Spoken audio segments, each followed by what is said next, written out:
Hi there, good afternoon, everybody. Welcome here to the Prog Monster. My name is Murph, and I'm the host of this show. So, we're doing an episode of Playlist. So, I do this once a month, usually mid month, second week or so.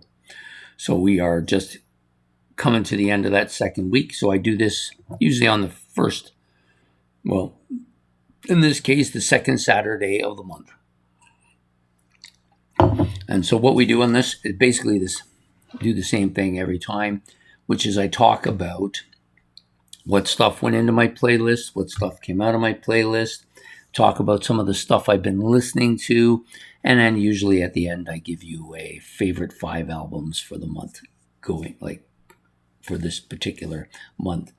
So anyways, I'll give you the stuff that came out of my playlist. So a few albums came out, maybe one or two of them might be a bit of a surprise. So this first one, Revenge of Alice Cooper. I played this a lot, really. Often I would play it 2 and 3 times when it would come up, but I kind of burned it out a bit, and I don't really want it to be too burned out because it's a really good album. So I kind of pulled it a little bit earlier than maybe I should have. This Yes album, it did very well initially because of the live stuff, and then the studio album stuff on the back I liked quite a bit. But once the live stuff got played enough, it kind of started to burn out for me. And then there's only maybe 2 or 3 of the tracks on the studio album disc that I really liked a lot. And then the rest of them I kind of thought I didn't care much for. So album didn't do as well as I thought it was going to do initially, but it did okay. Next up is the David Gilmour live album. This is the Luck and the Strange concerts. This is very good, but like so many live albums, most of the songs are fairly familiar or well known to you, and they kind of burn out fairly quickly. So live albums have a tendency not really to survive too long with me because of that. So that one, I think it got about 3 months. And then this one, Time to Turn. This is a Eloy album. Did pretty well. I think it got it was over 7 months on my charts, on my playlist, which is really quite good for an album. Anything over 5 months is usually I consider to be a pretty strong album. And this one is among Eloy's better albums. I think it'll do well when I eventually rank their albums. So those are the ones that I pulled.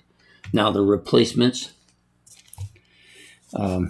This one, of course, IQ's Dominion, finally came in the mail. Immediately went to the top of my replacement list and was in there. I like this album a lot. Did very well last year on my favorite 25 albums of the year. I didn't own it, but I played it fairly regularly on the computer. But now I have it, so I can play it as much as I want without having to use the computer. Next up is this one from Alan Parsons Project. This is Turn of a Card, Friendly Card. So it was Turn of a Friendly Card, yeah. I like this a lot. It does have, of course, some fairly well-known tracks on here. And most games people play, of course, everybody's going to know that track for certain. And there's some other stuff on here. It's quite a good album by them. So it's my second Alan Parsons album to go in my playlist, and it's doing quite well. Next up, Red from King Crimson. So I believe this is their 7th studio album. So I've been working my way diligently through their discography. I own mostly everything by them. And so I've been trying to play them one album at a time to get through them. And this one is current in there. It's been probably listened to it a half dozen times before I actually put it in the playlist. But it's got its turn in there, so it's in there now. I think it'll do better than some of the other ones. I know it's got a bit of a jazz fusion-y element to it that doesn't really... That's part of the reason why the King Crimson has struggled a bit with me, because of that element. But there is some really strong stuff on here too. I think John Wetton's voice is fantastic. So this album is now on my playlist. And then, of course, the final album that come in is Jade Warrior's debut. It's been waiting a fairly lengthy time. I've got this... I was thinking back, I think I had this album like over a year and a half, and it's finally getting in there now. But it's quite good. And the more I listen to it, the more I like it. So I think it'll do quite well. The first one did reasonably well, but I think this one might actually be better. So the debut album from Jade Warrior. So those are the albums that have come and gone on my playlist. Other things I've been listening to. So I went through a period where I was listening to a lot of Leonard Skinner stuff, and then also some Creedence Clearwater Revival, and some of the other stuff by Molly Hatchet and 38 Special, as I'm kind of getting an interest in Southern rock now. Not that I always haven't. I've always had kind of an interest in it, but I just never pursued some of the more, like some of the more less known bands, although I wouldn't call 38 Special and Molly Hatchet that at all. But I'm starting to explore like a much more wider range of this stuff. Also been listening to, of course,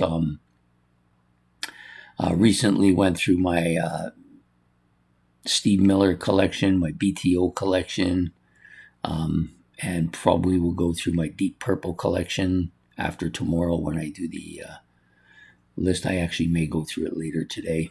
So those are the things I've been listening to. Plus, a lot of people made suggestions over the last little while on albums, so I've been trying to explore some of these bands to see if there might be something I'd be interested in. As always, one or two bands will emerge from a horde of stuff that people give me. And, that's what it's about. You discover a couple of new bands. Some of the other bands that I don't follow initially, sometimes I come back to later. Also, I got a new container for my CDs up there. As you see, it's blank. Still haven't spread them out a bit.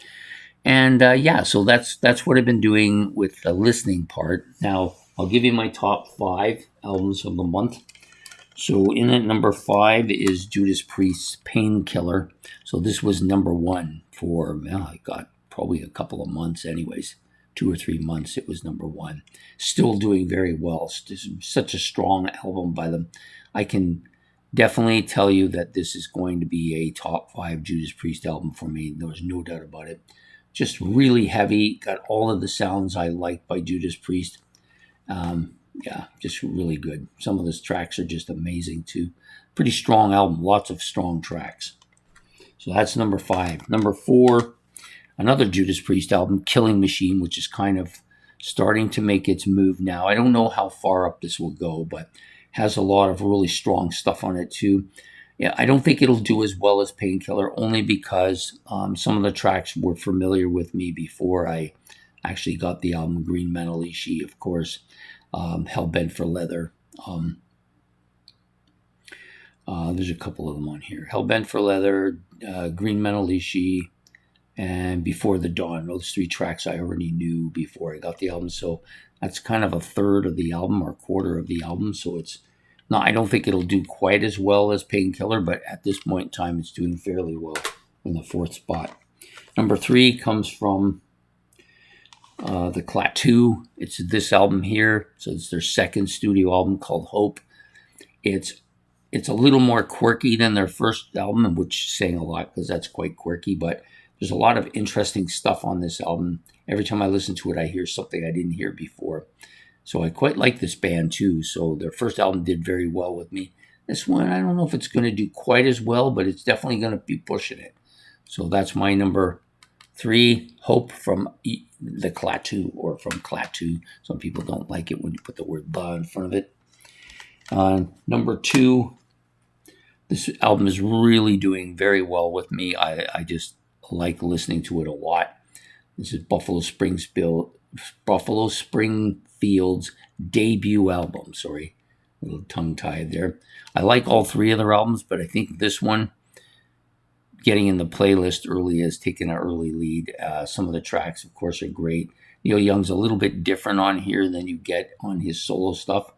And even Stephen Stills, some interesting vocal by him. And yeah, just a strong album. Richie is on here, just doing some good stuff too. So I like all the tracks. There's kind of a bit of a different flavor here. So Buffalo Springfield, it's kind of a folky rock stuff that I like quite a bit by them. Number 2. And number 1 is going to be this live album. This is actually, I think this might be the first time I've had a live album in my playlist that's made it to number 1. I'm hard pressed to think of any others. some of my classic live albums that I love, like Kiss Alive and The Who's Live at Leeds. Sorry, I'm drawing a blank. Those two albums, this was before I even did a playlist. So, but this one, since I started doing the playlist, this is the kind of, I think, the first live album that's made it as high as it has. It's a fantastic album. I can't listen to it enough. Just so good, so good. There's just so much good stuff on this. It starts out with just the same, fantastic. Funny Ways is on here. I love the version of that. You've got the excerpts from Octopus, which are really good. Freehand is really good. Peel the Paint and Lost My Head, really good. So this is a strong album. I highly recommend it if you like live albums. You'll definitely probably be seeing that next month's series that I'm going to run. Anyways, that's pretty much it for the playlist for the month of March. We're in the second week already. So I hope you've enjoyed this episode. Please hit the like and subscribe. If any of the albums interest you, you can talk about those in the comment section below, or you can tell me what your 5 favorite albums are right now. I would be interested. Usually there's some people will give me their 5 favorite, and there's usually one album in there I think, I don't think I know much about that album. I'll go check it out. I do that a lot. Anyways, take care. Have yourself a good evening and a good day. Goodbye here from the Prog Monster.